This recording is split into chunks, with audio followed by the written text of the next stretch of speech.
Hello, I'm Alix. And I'm Kelly, and welcome to the LitJoy podcast.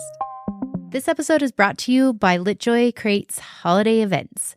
All through November, December, readers can shop new gifts for readers in their life or for yourself, and can shop special sales events. The holiday season is literally our favorite time of year at LitJoy. Myself and Kelly work with our team year-round to bring to life the perfect gifts for readers. If you're a fan of Sarah J. Maas, we have lots of items available, but new this season is the Throne of Glass key. For classic book lovers, we've released the LitJoy edition of A Christmas Carol, and there's a darling door knocker ornament that can correlate with it. And perhaps the thing that we're most excited about is our paper art edition of Alice in Wonderland.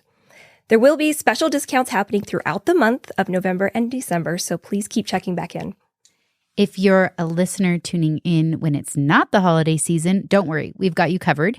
You can use the code podcast10, that's PODCAST10 at litjoycrate.com/podcast anytime for 10% off. So podcast10 is a 10% off discount that doesn't expire. And the way to navigate to our website is litjoycrate.com/podcast, litjoycrate.com/podcast. That's where you can find everything we talk about on the podcast as far as products and sales events go. And of course, all of this info will be in the show notes. Hello, reader. On this episode, we are interviewing Rebecca Ross, bestselling author. Rebecca Ross is a #1 New York Times and Sunday Times bestselling author of fantasy books for teens and adults. She has written multiple highly acclaimed duologies, including Letters of Enchantment, Elements of Cadence, and The Queen's Rising, as well as 2 standalone novels, Dreams Lie Beneath and Sisters of Sword and Song. Hello, Rebecca. Welcome. Hi. I'm Alix. Hi, I'm Kelly. And it's so nice to meet you. We've done several of your books in our crates and in our store, so it's so fun to chat with you today. Yeah, thank you guys so much for inviting me. I appreciate all the support over the years. And so nice to meet you guys too. Okay, so let's jump right into it. I want to talk a little bit, I think we want to talk a little bit about Divine Rivals because your Letters of Enchantment is what's hot and what's happening right now. Maybe give us kind of an elevator pitch of what Divine Rivals is about. Okay. Divine Rivals is about 2 rival journalists who fall in love during a war waged by gods. So that is the elevator pitch. I would love to hear where the inspiration for this book came from because, I mean, we're going to get into it, but it is such a unique mashup of several different genres in my mind. So tell us a little bit more about what inspired this story. So I take you back in time to 2020. I was wanting to write my next young adult novel, and I just wasn't sure what it was going to be. And I actually went quite a few months without writing anything, despite my desire to write the next book. And I think it was just because I felt really overwhelmed by the pandemic, as I'm sure a lot of us did, and just did not feel like writing at all. And so I think about 11 months passed where I didn't write anything. And I finally told myself that, all right, it's time to figure out what's next. Like I've gone long enough without writing. And I am a firm believer in using a brainstorming journal. And most of my books have sparked in brainstorming journals. So I opened a fresh journal and I told myself I was just going to begin to write down random ideas and thoughts and just whatever came to mind and see if I could not find what my next story was supposed to be. And strange enough, a line that I ended up writing down was a girl who writes letters to her missing brother and the boy who reads them. And I was so intrigued by that I decided, okay, I think I have an idea here. And I have always loved You've Got Mail, The Shop Around the Corner. I knew one day that I wanted to write a story about 2 people who are rivals in real life or don't like each other in real life, but fall in love through letters.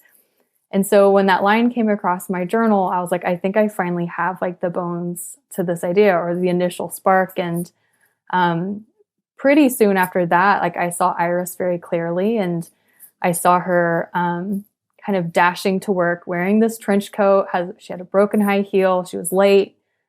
And I was kind of like discovering the story as I just kind of opened a document, started writing, and slowly kind of seeing what the world looked like around her, and that she was worked at a newspaper, and that the moment she walked in to the office, I could just see like typewriters on the desk, like all these cups of tea. And so I instantly kind of had that early 1900 feel. And I envisioned Roman very clearly after that. So she's late to work, and I could just see him like at this bulletin board, and he's pulling the last assignment off the board and kind of like, taunting her with it. And so that was really the initial spark. And I just had to continue asking myself questions. Okay, so what are these two people like? What do they want? Like, why is her brother missing? How are the letters not arriving to, how are the letters getting delivered to the person she least expects? So I just had all these questions that I answered as I started writing the book. So it was very much a discovery book, which is how I normally write. But it was really just a very exciting story to write, especially after going so long without writing a single word. Yeah. I love that you brought up the setting, because it felt like such a creative mashup of, there was very like World War II, England, London, kind of like on, that whole vibe where it felt a little bit like historical fiction. But then there was that mythology and then the magic of those letters. And so, magic is real. And then it's obviously, it doesn't take place on Earth. It takes place in a fantasy world, right? And so with different geolocations and things like that. And then you brought up You've Got Mail. And that was what I thought too, is I was like, it's like World War II historical fiction meets this really beautiful fantasy world meets You've Got Mail. And that was such a fun mashup. And did you know that you were going to pull in all those elements at the beginning, that it was going to be a fantasy, that it was going to have kind of that like turn of the century London feel, or did those kind of develop along the way? I think I knew fairly early, because I kind of had a sense of place pretty early on with the idea. And I think when I had to answer the question, like, why is Iris's brother missing to begin with? And I realized that he was missing in action at a war. And so that's where like the World War I kind of time setting came in, and kind of helped me like flesh out the rest of the world. Cause it is fantasy. It is kind of a hard book to describe because it has a lot going on. But I typically, when I've written my other fantasy novels, I always do like to do a little bit of research and kind of dabble in research and, like historical fiction. And so I definitely did a little bit of research for that, but I think just going back to like the typewriters, like I just wanted it to have like this very like romantic, nostalgic feel as well.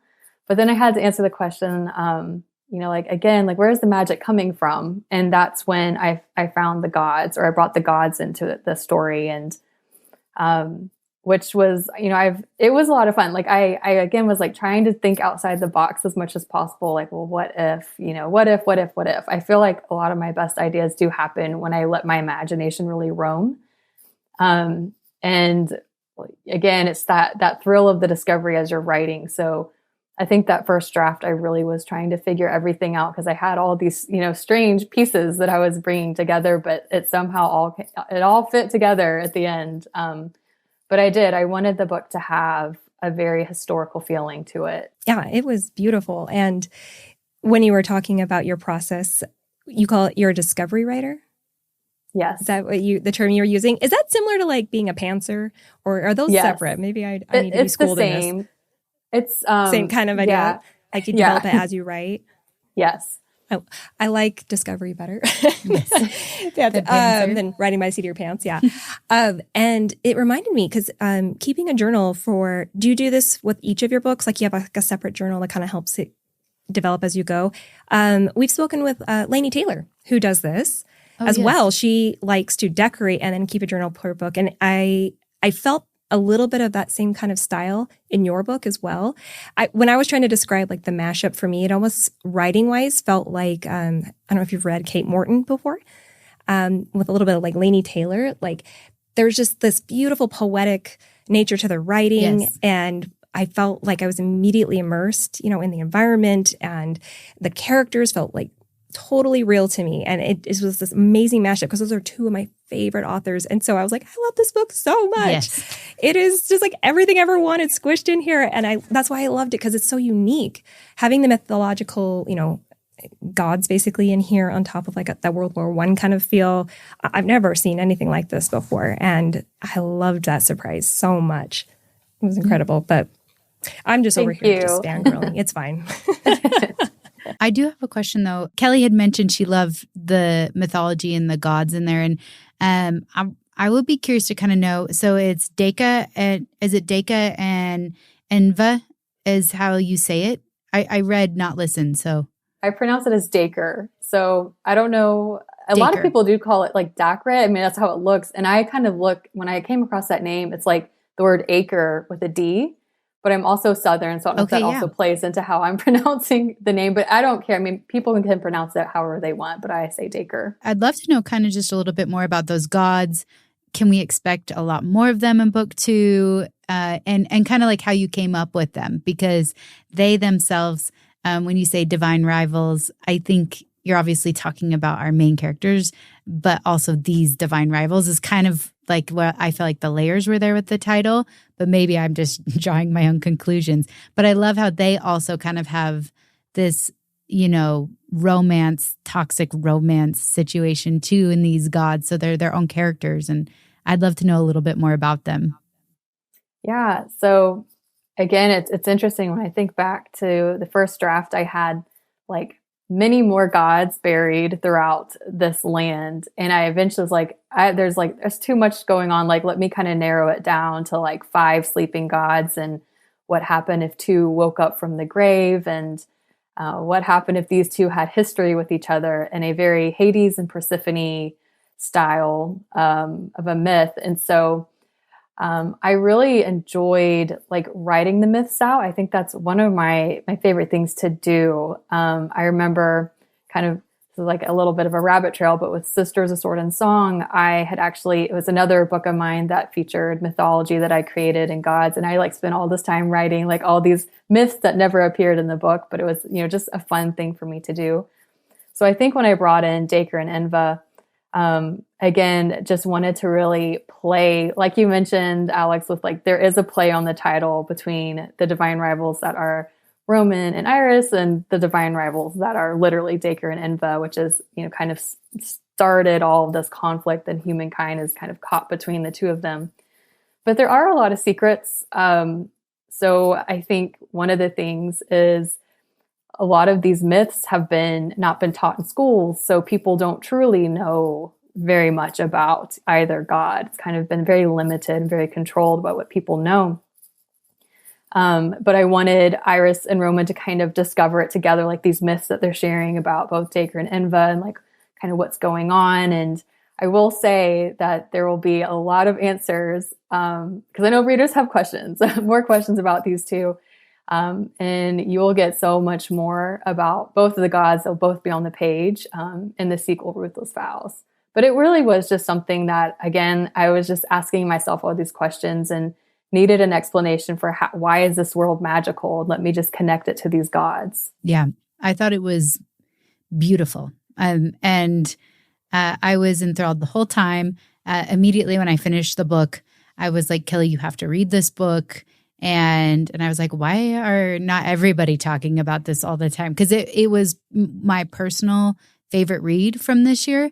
And so I just thoroughly enjoyed it. And I thought the romance and the world building was just on point. I loved the like kind of rainy streets running through the city with like, newspaper in hand feeling. So it was very like immersive of an experience. So I'm excited to learn more about the gods, because I feel like that's that fantasy element you wove in, and I'm excited to learn more about them. Oh, yeah. In book 2, which comes out soon.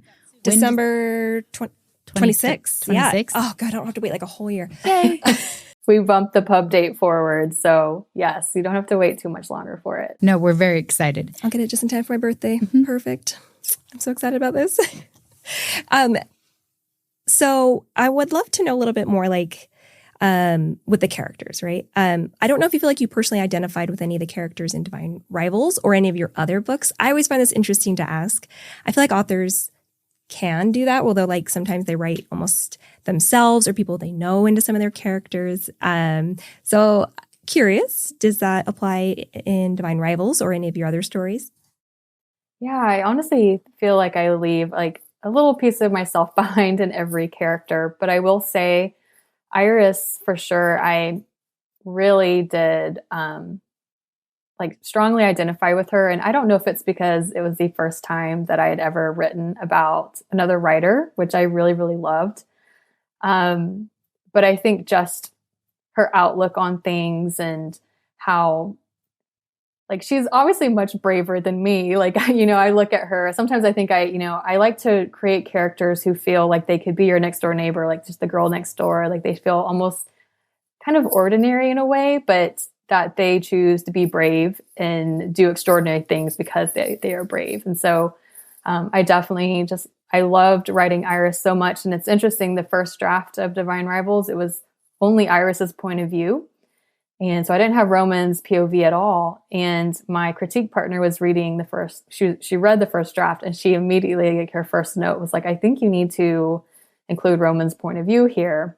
And I was so proud of myself because the book was like 98,000 words. So it was like, I had never written a book that lean before. And I was so proud. Like I was actually under 100,000 words. And if I add his POV, it's going to make this book so much longer. But she was like, I really think we need to see his, like, I really want to see him reading the letters and like writing her back. And so I was like, okay, well, let me try to write a chapter from his POV and just see how it goes. And so I wrote that chapter where he's in his bedroom and the letter arrives.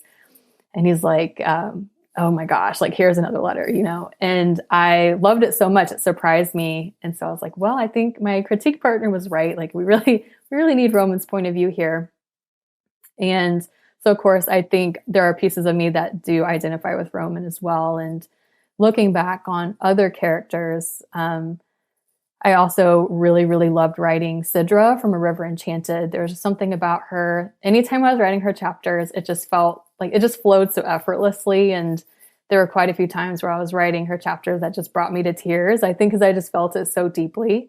But yeah, no, I love that question. And I love kind of thinking back on all these other characters. It's been a while since I wrote their stories, but they still mean so much to me. I think kind of a follow-up question on that. I know Kelly and I are both, we got our undergrads in psychology. And that's just a weird thing we have in common.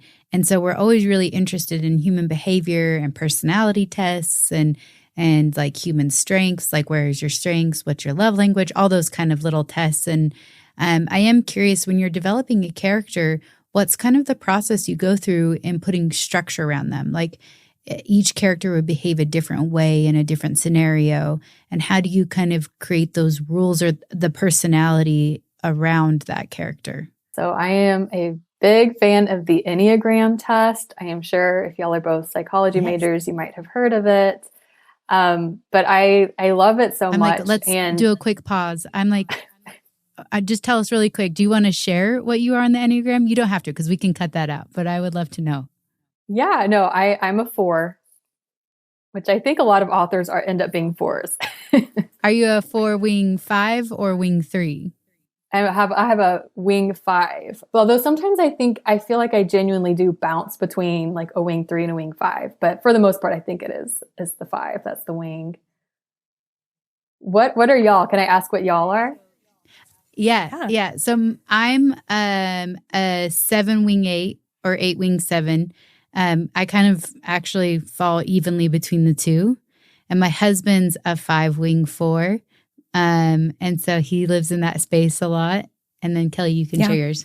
With the Enneagram, it's interesting because I'm kind of divided, honestly. It's interesting. And I've asked everyone around me, but I am somewhere in that 5-4 range as well, with a huge streak of like 2 and 9. So I'm a bit of an anomaly. Yeah. So I feel like I kind of fall into the different categories depending on what's happening, but I strongly identify with the 5 and 4 a lot. Mm-hmm. I tend to surround myself with 4s and 5s. So I think that's where I'm like feel the best is when I'm like, come, like be a part of my group. Yes. Okay. Awesome. So, character enneagrams. Let's start from there. Yeah. So sometimes, not always, but I will at least look at the Enneagram, because if you go to like their profile, like how they like list out everything about what this person's strengths are, what their weaknesses are, what they need, what they, how they act when they're at their worst, how they act when they're at their best. Like, it can be very inspiring when you are trying to look at all the facets that go into making a character. And I try to keep it as simple as possible, where it's like, what does this person need? What do they want? Because a lot of times that is going to fuel a book forward. And sometimes the need and the want is very different or can conflict. What do they fear? And then what is a secret of theirs? So I try to build off of those 4 things. And again, sometimes I will pull in the Enneagram. So I think like with Iris, she's definitely a 4. So again, pretty easy for me to relate to her. And then Roman is a 3. And so they kind of like, I think they share each other's wings. But yeah, I find it's just really helpful sometimes, I think, especially when you are first starting out and beginning a story and you're trying to really learn who the characters are. So I highly, highly recommend the Enneagram test for other writers, just because it can be very helpful. Yeah, that's fun. I have like a character dossier sheet that like I'll put in the characters that I'm writing, and it's always like the Enneagram's right there at the top. It's always like a reference point. So I love that you do that too, because I just thought that was like a nerdy psychology thing. But you're right. It's such a helpful tool in creating this person out of kind of nothing, and so, and then you empathize with their struggle too, and like where characters fall short, which I really love too. So yeah, that's fun. Thank you for indulging us on that. We're going to have to do a whole nother episode on just the Enneagram, get everyone caught up. But yeah, 100%. Which we want to. I was like, dive into it, folks. I know. So do you have a favorite scene or chapter from Divine Rivals? Maybe like a favorite once it was finished, and like a favorite one to write would be really interesting.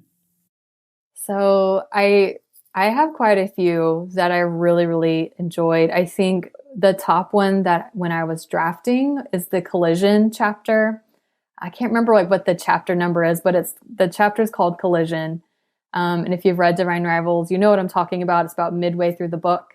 I don't want to spoil anything, but I just remember when that scene was unfolding, it was almost like my fingers could not keep up, like typing the story, because it was just like flowing out of me, and my heart was just pounding in my chest as if I was actually there with Iris. And so that one was for sure one of my favorites. And I think maybe like going back, like sometimes I will reread. I don't necessarily reread my books cover to cover once they're published, but sometimes I'll go back and reread my favorite chapters. And so a chapter that I love to reread is the 7 Minutes Late chapter when Iris and Roman go for a run. And I think it's just because the banter, like I still just love it so much. And it's almost like a little bit like their first date in a really strange way. But yeah, yes. I really love going back and rereading that one. And the second you say it too, it's like I'm transported back, which is just such a testament to the writing too. It was such an immersive book. We said that many times, but yes, we agree. We agree with those. I know. Those are two, I thought, really great moments. And definitely the Collision one stood out to me. I also really did love the chapter where Iris becomes, I won't give too much away, but she is talking to a potential boss at a potential news outlet and about becoming some kind of a correspondence. And I love that chapter because I just could visualize it. It felt like so like on the front lines, like they had just like a level of business that they were like, okay, well, this needs to happen. This is war. And it felt so authentic. That was probably one of my favorite chapters. I thought that boss was like such a great side character, like so much character packed into one chapter. So I really loved that one too. I love to hear that. Yeah, there are a few scenes that I was just like, yes. And I wanted so much more of the gods, but I totally get what you mean about getting too spread thin in your magic and like having too many side stories. So I'm really excited for book 2 because I think that was another part wherever I got those little bits of the mythology and the kind of folklore around them. Mm-hmm. I thought it was so clever to put those in letters, because that's one of those really difficult things for writers to put that backstory in, especially the mythology, without having it kind of just stall the story. But putting it in those letters was so clever because you had such an emotional connection between the two characters that they were sharing something together, and it was giving the reader backstory. So I was like, oh, that was so clever. That was perfectly done. But those are probably my favorite parts. Anyways, not that anyone asked. I love to hear I was like, that I'll share so much. There's so many good. I know. Okay, right. Kelly, you want to ask question number 9? Because I feel like you put that one in formation. I noticed that, I mean, as we mentioned, the whole book is very poignant in so many different ways. But in like the collision chapter we were talking about, there's this theme that comes up. There's a lot to do. This book has lots of different topics, but there's grief, coping with the emotions of everything, and a healing process. But there's a lot of grief mentioned in the book, but they don't get to really talk too much about how to deal with it. But this quote that I'm going to read was one of my favorites from the book. Like, I felt this one at my core. I got super teary-eyed. And it says, "Your grief will never fully fade. It will always be with you, a shadow you carry in your soul. But it will become fainter as your life becomes brighter. You will learn to live outside of it again, as impossible as it may sound. Others who share your pain will also help you heal, because you are not alone. Not in your fear or your grief or your hopes or your dreams. You are not alone." And I was reading some reviews online after, I was putting my 5-star review in, and noticed that there was a lot of different forums going where people talked about this, where they're like, I don't know if, Rebecca has ever experienced loss before or not, but if she hasn't, she somehow knows exactly what this feels like, and put something into words that I have never been able to say. And so I was just kind of wondering if there's been any personal connection writing about this, or if you're just extremely good at your job. Yeah, no, I definitely have experienced grief. And in particular, I lost my grandmother. She passed away last year, but it was a very slow passing. And I think that made it hard too, because she was like bedridden for 9 months. She had strokes and dementia. So she was like, could not remember very much. And just like sitting at her bedside and just being with her, and just knowing she couldn't really like speak or express too much, because of what she had gone through, and just watching her slowly die. And it was extremely difficult. But I do think, one of the things when Iris experiences her grief, she feels very alone. And that's when Roman is like wanting to reassure her, like, you're not alone. Because I think like when I was losing my grandmother, I had my family around me, and I think it's important when you are feeling something like grief, like to not necessarily shut it down, like, oh, I'll deal with this later, like to actually, it can be a very powerful thing, but it is helpful to have people around you during those times. And so I was working on Divine Rivals when this was happening. So I think it was in a way, and then of course, drafting it at the end of 2020, when there was a lot of death and grief happening. And so I think a lot of ways it was me trying to like personally grapple with grief that I had experienced, and just like really work through healing. And I'm a writer, so I've always found writing to be both just like a sword and a remedy, I guess. And I just think back to when I was a teen, I spent so much time journaling, and very much how like Iris is dealing with her worry about her brother, just typing things out, like typing these words out to kind of express how am I feeling, and like, let me put it on the page. And so, but I will say, I agree with you. Like, I think I was surprised by how many readers really like identified or saw themselves in the book, and like that exact quote, like how much it meant to them. And I think that has been one of the most, powerful things about being an author, is getting those messages from readers who said like, I just lost my dad, or I lost my husband last year, just like things that bring tears to my eyes, and just how much that Iris's words meant to them. So it's definitely been a journey. I will say, I think grief very much is, it can take a while to process and get through, but And I think, again, it was a part of my own way of kind of processing my own was through Divine Rivals. So, but yeah, thank you so much for asking that question, because I think it is, it's really nice to know that readers are like identifying with it that way, and that it also touched you as well. Yeah, I hadn't read any of those reviews right before I read the book. And when I read it, I literally stopped, went back and read it like 2 more times, because it was, again, perfectly said in a way that I feel like I would have taken up 4 pages to try to describe. I'm long-winded though. And so, it was, and I was like, I gotta get that quote. I'm gonna put it on my wall, because I actually similarly lost my grandma with dementia, things like that. I was there. And it is this, as you mentioned, a shadow that you carry, and it fades, but to just know you're not alone as well. It was beautiful and totally touched my heart. And I know there's obviously thousands of readers that it's touched their hearts as well. That was just, like I said, the forums were just talking about that over and over again. So I think it's almost even more poignant because it was so straight from your heart in the book like that. And like the readers feel it. Like it was just this magical moment where I was like, oh, I felt that so deeply. And it's almost like you're able to like take the emotion that you're feeling and pass it on in those words so perfectly. So loved it. Thank you.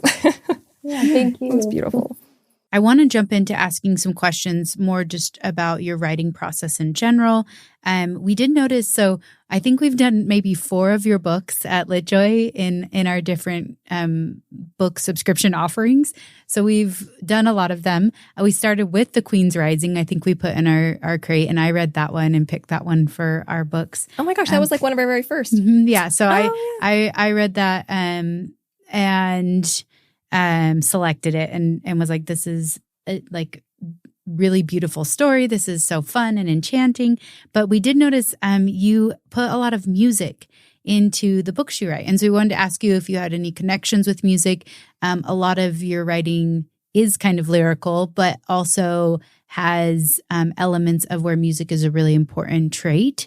And so in this one, in Divine Rivals, one of the pieces of mythology that's passed back and forth talks about music. And so I won't spoil that, but I am kind of curious if that's something that you intentionally put in your books or it just kind of happens. It is interesting how often music ends up playing a pretty big role in my stories. Because looking back at my backlist, I'm like, man, I really do. I put music in quite a bit. And I played cello in high school. So that is like all the musical talent that I have, which I really enjoyed it. I wish that I kept up with it. But I think music just in general plays a pretty big role in my thinking process with storytelling, with the actual like process of putting the words down on the page. So I'm always listening to music, and I'm very much drawn to like movie soundtracks because you can chart the emotion of a movie like with the soundtrack. And so I'm always looking at ways of like how are stories told, like how do they feel, and seeing music of a soundtrack being like a different medium for that. So very often with every book, I curate a special playlist for the book. So all the songs that I listened to when I was brainstorming it, when I was writing it, when I was revising it, and it's amazing how there are some songs that I've listened to over and over and over when I was writing that I still strongly identify with certain scenes in my books, even though like it could be like, music from, a different movie. Like Lord of the Rings, which you would strongly associate with Lord of the Rings. But when I hear it, like it would take me back in time to when I was writing chapter 36 so yeah, I just think that music has always been very important in my process. And that's maybe one of the reasons why it kind of sneaks its way into my storytelling as well, and kind of getting linked with magic very often. I'm like, I love that you curate playlists. Do you release these on like your website or anything? Well, I have them. I have a Spotify account. Yes. And so all of my book playlists are public, so you can find them there. So Divine Rivals definitely has a playlist, and it was one of my favorites because I pulled music from the Atonement soundtrack, and that there's actually typewriter sounds in a couple of the songs. And so it kind of gets you like right in the mood, like when I hear like the little typewriter clacking and the instrumentals. So, but yes, all of my books have playlists that you can go find. I love a good curated experience, let me tell you. Oh yeah, that's Kelly's jam. Yeah. For my book club, I used to do that for every book we read. I would try to do like a playlist for every book, and I just couldn't keep up, but I'm very similar too, where I'm like, I just want to be fully immersed. Maybe it's that foreign us that just loves that. No, I love complete experience. I love it so much. So thank you for sharing that. And so for those who are interested, you can go to Rebecca's website. Sounds like that's where you can find the Spotify information and possibly listen as well after you've read. And I want to go do that. Speaking of writing and talking about the playlist and things like that, I was, I'm sure you get this question a lot, but it's always a fascinating question is like, what does your writing routine look like? Are you very structured? Are you kind of what you're feeling in the moment? Tell us more. So I do try to be structured. It probably has something about me being an Enneagram 4 that I need to have structure, like kind of like a daily routine to follow.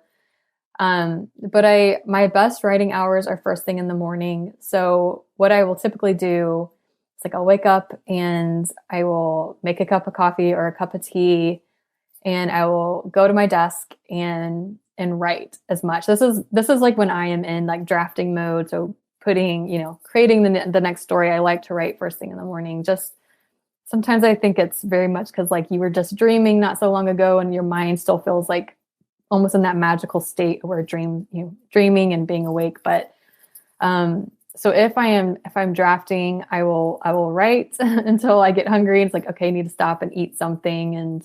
And recently I've tried to make sure that I incorporate a lot of walking and strength training into my daily routine, because in the past I would literally just sit at my desk for hours and hours and hours, and it's just not good for my body to do that. So I will try to kind of like make sure I do like emails and work out and take care of the dog, take care of the chickens. And then a lot of times I'll come back and try to do another writing stint in the afternoon.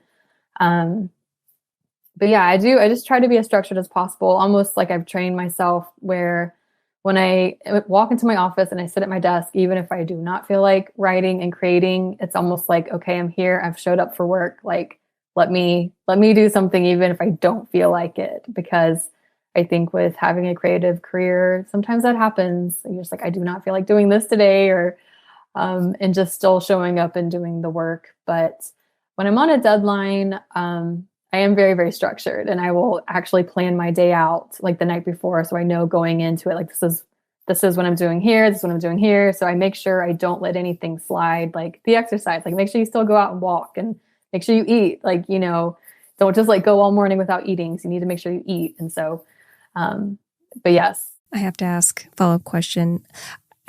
First of all, I think if I was to ever become a writer, I'm not.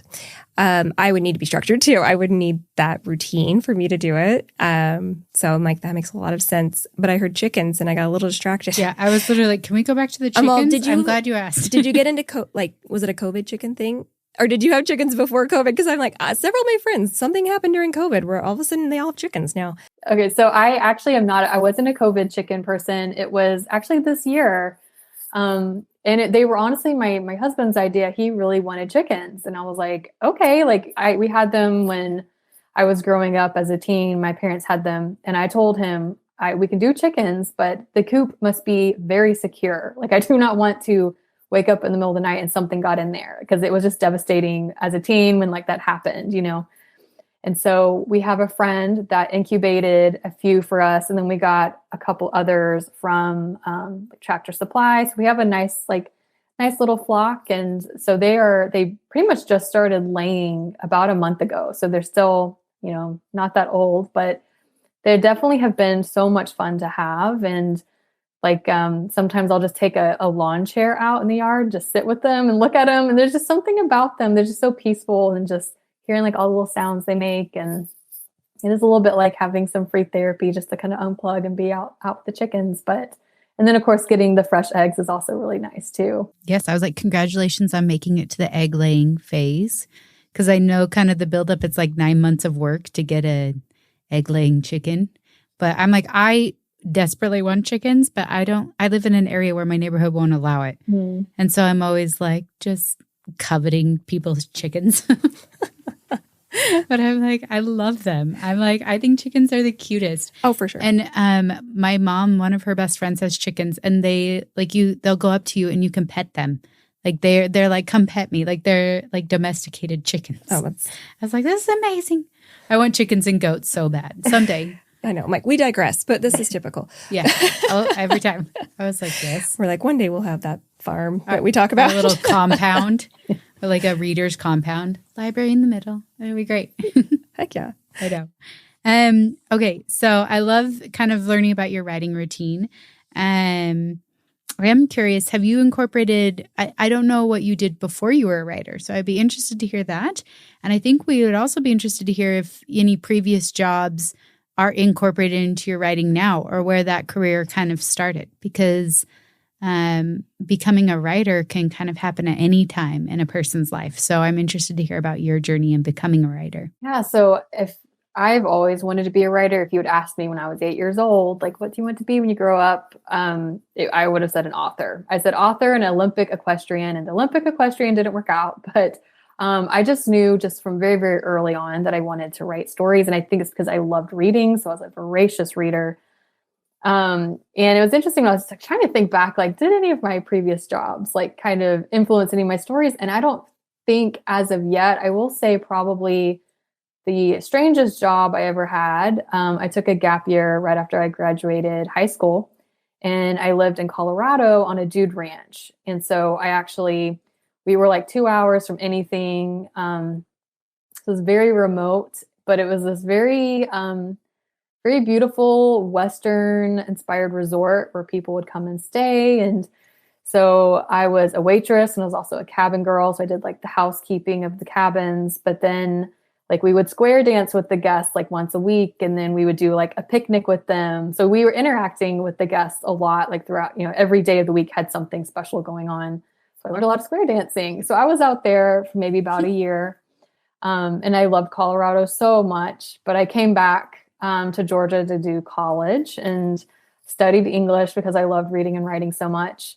And then when I graduated college, I worked at another university, and I actually did lifetime captioning for students who were deaf and hard of hearing. So I would go to class with them, and I would have a laptop in front of me and a laptop in front of the student. And I would use a program called CPrint that enabled me to type faster because I would memorize all these abbreviations. And so that was also a very, very fascinating job because I got to sit in so many different college classrooms and could just kind of soak up what was being said, but I didn't have to get tested on it. But just typing everything out that was spoken in the class and giving the student a transcript afterwards. So I'm sure there are like bits and pieces of like my time in Colorado, also my time working at the university that maybe has like, tiny pieces that have worked its way into my books, but I can't think of any very oh yeah, that was definitely inspired by this. But I think it's just kind of one of those things, like both of those jobs really like helped form me into who I was today. And so yeah, it was definitely very, very interesting, especially Colorado. I do miss Colorado sometimes. My husband, I sometimes like, would you ever want to move to Colorado? And he's like, no, it's way too cold. And he's right. There's a lot of snow on the ground in Colorado, and in Georgia, we rarely get snow. So he's like, I wouldn't know what to do with the snow, but we get that here. It's like a bittersweet thing. Yeah. Where like, there's like a magical element to like having these seasons. But when you're 4 months deep into winter and you have 2 months to go, you're like, I hate this so much. So it's like, there's goods and bads with it where you're like, yeah, you kind of just adjust. Well, we just have a couple more questions for you. I know we've kept you for quite some time, but I'm like, obviously we could talk for hours. But this is just so fun to like hear about your writing style, your process, everything that goes into these stories. Something I have a question about is like, because I don't know if this gets asked to authors very often, but what's something you'd really like readers to take away from any of your books? Like, do you feel like there's in each book maybe one different takeaway that you're like, oh, I really hope that they get this from it? Or is it just like, here you go and take it for what you will after you put it out into the world? Or, in Divine Rivals, is there anything in particular? I think, I don't think I particularly think of one thing, but I will say, especially with Divine Rivals, and honestly, you probably look at a lot of my books and say the same thing, is that I want readers to still know there's always hope. And, even in dark, difficult times, like there's always something good worth fighting for, and there's always hope. And I think that's why a lot of my stories do have that measure of hope woven into them. Because I know with Divine Rivals, I've had readers say the book feels so comforting and cozy, but it also deals with quite a few very difficult things. And then it's also, we have Iris at the war front, kind of experiencing what it's like in the trenches, which is very difficult and heartbreaking and harrowing. So it's interesting how many readers still find that thread of light and hope that I wove into that book, because even it's like I'm writing about these very difficult, hard things that just make your heart ache. But to still see, like the hope and the love and the joy that can still come out of those times. It's probably like the most, what I would say with Divine Rivals for sure. But yeah, no, that's very interesting to think about. And I think at the end of the day, I think I just want my readers to feel like my stories to feel like home to my readers, that, and I think that's one of the best compliments a reader could ever give me when they tell me like a book feels like home, or it's like their comfort read, something they go back to again and again. Like I just always love to hear that. Perfect way to describe it too, because I'm like, yes, the second you said that, I'm all, that's exactly how the book felt. There's something so cozy and homey about it. It just feels like a long lost friend that you've just been reunited with. I don't explain it, but there is just that palpable like kind of feeling when you start reading that one. So well done. I know. And you mentioned like it feeling like coming home or comfort read. And are there any books that are like that for you, where like it's a book you return to over and over again, or it is your comfort read, or it maybe even a recent read that's made you feel that way? I would love to know. Yeah, so I really, really love Juliet Marillier's writing. She wrote Daughter of the Forest, and that book begins like the Seven Water series, where she focuses on this family. And there's just something very just like, I don't know what it is, but when I read her prose, I think it just feels this very folkloric feel. It feels very cozy and comforting. So I don't normally have time to reread books these days, but I try to always reread Daughter of the Forest. And then I also really love the Lumitere Chronicles by Melina Marchetta. I think those are, that whole trilogy, there's something about it. And I'm always drawn back to those books. And I think it's because the characters feel so real to me. Melina is like just a master at creating characters in her stories that are flawed, but still so lovable that you really relate to. And there's something like I've like ugly cried in both of those books and series, just because I think it just really has touched something so deeply in me when I read them, that it does. So it feels like finding yourself in the pages. Yeah. I'm all adding to my I was to like read literally list. was like, okay, we'll have to go back and listen to that, add them to our list. Okay, so I love learning new books. I know, like that. I've heard of both the titles, but I'm like, okay, getting recommendation is like step 2. It goes on the list. What do you read? Are you reading anything right now that you'd like to share? We always like to hear what's currently on the nightstand. Mm-hmm. Yeah, so I just finished Starling House by Alix E. Harrow, which I loved. And now I'm about to dive into The Poison Princess by Valia Lind. It is a Snow White retelling, so I'm very excited about that one. Let's add them all to the list. Okay. Well, we want to end with hearing a little bit more about book 2, if this is possible. We want to hear a little bit more about Ruthless Vows, which again comes out December 26, 2023. What can you spoil? What can you tell us? Tell us something. I can't say too much. It is one of those things where my publisher has like very, very small amount of arcs, not a lot of advanced reader copies, because I think they want to make sure no spoilers leak. And that everyone experiences it together on release week. But I will say that we will be seeing a lot more of Dacre and Inva. They will be on the page. So especially if you're thinking about, if you've read Divine Rivals and you know how it ends, obviously you could probably kind of, infer who you're going to be seeing with who. I like to say that Ruthless Vows mirrors Divine Rivals in a sense. And again, I don't want to spoil anything, but if you've read the synopsis for Ruthless Vows, which don't read it if you haven't read Divine Rivals yet, but if you've read Divine Rivals and read the synopsis, you'll probably figure out what I mean when I say it's mirrored. And of course, it's just still very deeply romantic. So it was one of the hardest books that I've ever written. And I think it's because that one and A Fire Endless are both very difficult. And I think it's because they were sequels.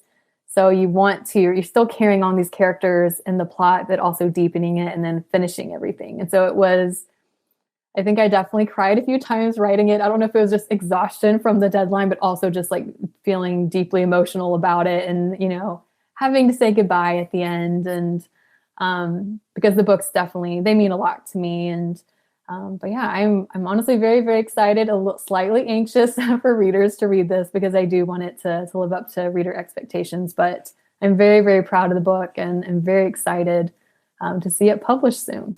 Yeah, well, I'm very excited too. I'm like, congratulations on another duology. That's amazing. And we'll make sure to the reader out there who's listening, we'll put all of the information in the show notes and ways to find and follow Rebecca, as well as links to, the upcoming book and your backlist titles. So we'll make sure that they get all the information. I think that's it. Thank you so much. Thank you so much for taking time to chat with us today. Of course. Thank you so much for having me. And again, thank you for all your support with all my books. It really does mean a lot to me. Of course. You're a great writer. So I'm like, keep writing. You do your job and we'll promote it. Yeah. Yay. Sounds good. Perfect. Thank you. All right, reader. Thank you for listening to the LitJoy podcast. Make sure to rate and review us. And like a good book, don't forget to recommend us to your friends.